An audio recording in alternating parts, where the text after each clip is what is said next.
बिस्मिल्लाहिर्रहमानिर्रहीम। अस्सलाम वालेकुम। आपको ऑनलाइन क्लासेस में खुश आमदीद कहते हैं। उम्मीद है कि आप लोग खैरियत से होंगे। तो बच्चों, हम जो पढ़ रहे हैं वो हमारे पास है मुताले पाकिस्तान बराए जमात नहम, यानी क्लास 9 की पाक स्टडी को हम पढ़ रहे हैं। हमारे पास है चैप्टर नंबर 2 यानी बाब दोयम है, उसका लेक्चर नंबर 5 है। आज का लेक्चर शुरू करने से पहले थोड़ा सा हम लोग जो है गुज़िश्ता सबक का हवाला देखेंगे। जो हमने पिछले यानी प्रीवियस लेक्चर में हमने पढ़ा था, वो हमने पढ़ा था शिमला कॉन्फ्रेंस 1945 यानी शिमला कॉन्फ्रेंस 1945 के बारे में। फिर उसके बाद 1945-46 के इंतखाबात के बारे में हमने पढ़ा था। आपको थोड़ा सा हम लोगों ने घर का काम दिया था यानी होमवर्क दिया था जो आपने खुद करना था। इसी तरह मश्की सवालात हमने किए थे। मुख्तसर सवालात में से 4 और 5 ये हमारा जो है ये हमारा पिछले जो लेक्चर है उसका काम था।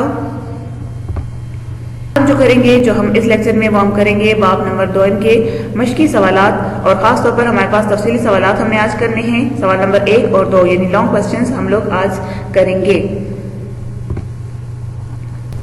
लॉन्ग क्वेश्चंस को शुरू करने से पहले बच्चे आप लोगों को हमने थोड़ा सा होम टास्क दिया था, ठीक है ना।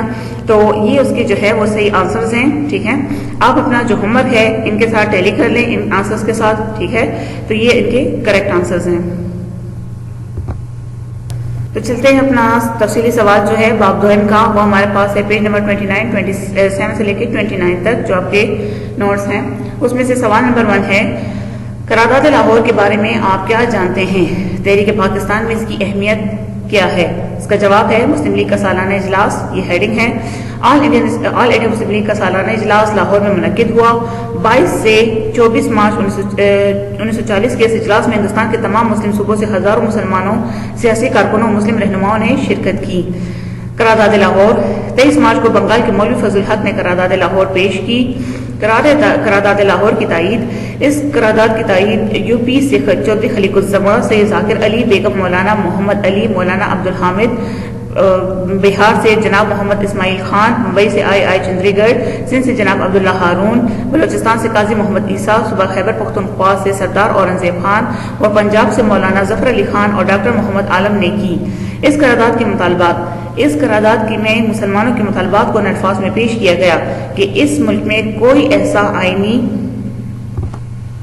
सूबा काबिल अमल और मुसलमानों के लिए काबिल कबूल नहीं होगा जो मंदरजा झेल बुनियादी उसूलों पर मबनी ना हो, यानी कि जोग्राफियाई एतबार से मुतस्सला वहदतों में ज़रूरी रद्द-बदल करके उन्हें ऐसा बना दिया जाए कि वो इलाके जहाँ मुसलमानों की अक्सरियत है, जैसा कि हिंदुस्तान के शुमाल मगरबी मशरकी हिस्से में है, यकजा होकर आज़ाद ममलिकतें बन जाएंगी जिनकी आईनी वहदतें यानी कॉन्स्टिट्यूशनल यूनिट्स बाअख्तियार और खुद मुख्तार हों। ये तो इसके जो अहम पॉइंट्स थे वो।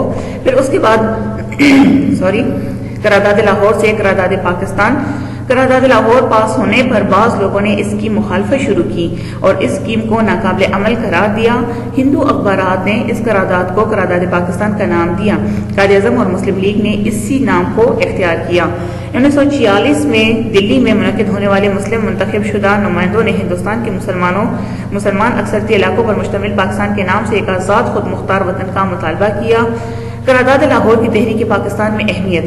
करारदाद लाहौर के पास होने के बाद कायद-ए-आज़म ने बरसगीर पाक व हिंद के मुसलमानों को एक प्लेटफॉर्म पर मुत्तहिद करने की कोशिश की। उन्होंने हिंदुस्तान के मुख्तलिफ इलाकों का दौरा किया और मुसलमानों को इंडियन नेशनल कांग्रेस की गलत पॉलिसी से आगाह किया, जिस पर अमल करके मुसलमानों की जो शनाख्त है वो खतरे में पड़ जाएगी। फिर उसके बाद है उलमा देवबंद और गैर मुस्लिम लीगी रहनुमा।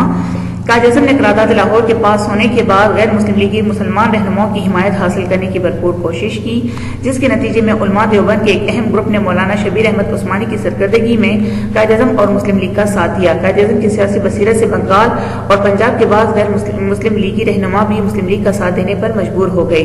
करारदाद लाहौर की अहमियत। बरतानी हुकूमत ने इब्तिदा में करारदाद लाहौर को कोई खास अहमियत नहीं दी, लेकिन बाद में मुसलमानों की नज़म जदोजहद जो कि कायद-ए-आज़म की रहनुमाई में की गई के नतीजे में मुतालबे पाकिस्तान को मानने पर मजबूर हुए। इस तहरीक की सूरत में करारदाद लाहौर करारदाद पाकिस्तान की सूरत में पाए तकमील को पहुंचा और हमने एक आज़ाद जमहूरी मुल्क पाकिस्तान हासिल कर लिया। ये आपके पास तफसीली सवाल नंबर 1 था। अब जाते हैं दूसरे क्वेश्चन की तरफ। हमारा दूसरा जो तफसीली सवाल है यानी लॉन्ग क्वेश्चन है वो है नंबर 2, CR फार्मूला और गांधी जिना मुज़ाकरात को तफसील से बयान करें। जवाब है CR फार्मूला, ये आपकी टाइटल हेडिंग हो जाएगी।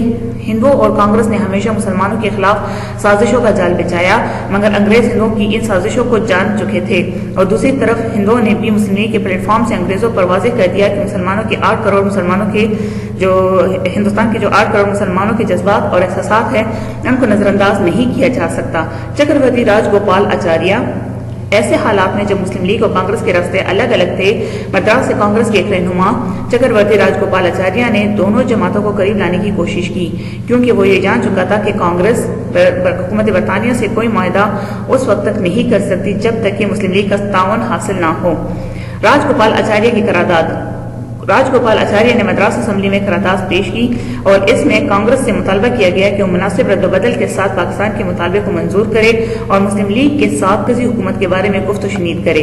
CR फार्मूला की अहम निकात मंदरज झेल हैं। नंबर 1, मुस्लिम लीग हिंदुस्तान के मुतालबे आज़ादी की तौसीक करेगी और अबूरी हुकूमत में एक आज़ी हुकूमत के क़याम के सिलसिले में कांग्रेस से ताउन करेगी। नंबर 2, जंग के बाद एक कमीशन हिंदुस्तान के शुमाल मशरिक में मुस्लिम अक्सरियत वाले अजला का तयन करेगा। ऐसे इलाकों में इस्तिस्वाब राय के जरिए हिंदुस्तान से अलहदगी का फैसला होगा और अक्सरियत वाले फैसले को नाफिज किया जाएगा। पॉइंट नंबर 3 है अलहदगी की सूरत में दिफा, तिजारत, मवासलात और दीगर जरूरी अमूर के बारे में एक बाहमी मुआहदा तय किया जाएगा। कांग्रेस का रद्द अमल, इस फार्मूले को कांग्रेस ने मुस्तरद कर दिया और इसकी शदीद मुखालफत की, जिसके नतीजे में आचार्य कांग्रेस से असम्बली से जो है वो मुस्ताफी हो गए। मुस्लिम लीग का रद्द अमल, मुस्लिम लीग ने भी इस फार्मूले को मुस्तरद कर दिया और कायदे-ए-आज़म ने इस फार्मूले की खामियों को वाज़ेह किया और कहा कि अगर आचार्य पाकिस्तान को तस्लीम करने पर तैयार है तो करारदाद लाहौर को तस्लीम क्यों नहीं करते। CR फार्मूला की तारीखी अहमियत, CR फार्मूला तारीख में बहुत ज्यादा अहमियत का हामिल है, क्योंकि मुतादिद हामियों के बावजूद पहली दफा किसी कांग्रेसी लीडर की तरफ से हिंदुस्तान की तकसीम को पजीराई मिली। गांधी जिना मुज़ाकरात, ये मुज़ाकरात 1946 में कायदे-ए-आज़म की रिहाइशगाह पर हुए। आपस की मुलाकातों के अलावा तकरीबन 21 खतूत का तबादला भी हुआ। इन मुज़ाकरात में गांधी हिंदुओं या अक्सरियत की कांग्रेस के नुमाइंदे की बजाय निजी हैसियत से शिरकत कर रहे थे, जो कि कायदे-ए-आज़म के लिए शकूक व शुबहात से खाली नहीं था। गांधी का मौक़िफ़, इन मुज़ाकरात में गांधी ने मुसलमानों की मौजूदा कौमियत से इनकार को दोहराया। गांधी ने मौक़िफ़ इख्तियार किया कि तारीख के एक खास वक्त में अगर हिंदुस्तान के लोगों की बड़ी तादाद ने मजहब तब्दील किया यानी मुसलमान हो गए तो उनसे उनकी कौमियत पर कोई फर्क नहीं पड़ता, बल्कि वो इसी कौम के कौमियत के लोग हैं। गांधी ने इस बात पर भी जिद की कि पहले अंग्रेजों को हिंदुस्तान से जो है वो बाहर निकाला जाए, उसके बाद बाकी इख्तिलाफात को हल किया जाएगा। अब कायदे-ए-आज़म का क्या मौक़िफ़ था? कायदे-ए-आज़म ने मुसलमानों की अलग कौमियत का भरपूर अंदाज में दिफा किया। उन्होंने फरमाया कि हिंदुस्तान के मुसलमान एक अलहदा कौमियत से ताल्लुक़ रखते हैं जो अपनी तहजीब व तमद्दुन, ज़ुबान, अदब, फ़नून लतीफ़ा, फ़न तामीर, कदर है, ज़वाबित हैं उनके और ज़ाब्ते अखलाक है, कवानीन है, रसूमात, तारीख और रिवायात रखते हैं। कायदे-ए-आज़म ने मज़ीद फरमाया कि पहले हिंदू मुसलमानों के आपस में इख्तिलाफात का हल निकाला जाए, उसके बाद अंग्रेज़ों को हिंदुस्तान से निकालना आसान हो जाएगा। मुज़ाकरात की जो अहमियत थी वो क्या थी? ये मुज़ाकरात कायदे-ए-आज़म मुस्लिम लीग के लिए बहुत अहम साबित हुए। कायदे-ए-आज़म ने पहली मरतबा गांधी से तक़सीम हिंद के सिलसिले में मुज़ाकरात की। इन मुज़ाकरात की बदौलत कायदे-ए-आज़म ने पाकिस्तान के बारे में बहुत से शकूक व शुबहात को दूर कर दिया। ये तो हमारे पास जो है 2 तफसीली सवालात थे आज के लेक्चर में जो बहुत ज़रूरी थे, ठीक है ना। आपने बहुत एहतियात के साथ हर हेडिंग को खास तौर पर जो है देखना है और एंड हेडिंग को जहाँ पे आप अंडरलाइन करते हो उसके नेक्स्ट लाइन से आपने जो है वो शुरू करना है, ठीक है। तो ये तो हमारे पास 2 सवालात थे तफसीली आज के लेक्चर में, ठीक है। इसको कोशिश कीजिएगा कि अच्छे तरीके से याद भी करें और समझ भी लें, ठीक है। बाकी वही आखिर में दुआ है हमारी कि अल्लाह ताला से कि जहाँ रहें अल्लाह ताला की हिफाजत में रहें। बहुत शुक्रिया।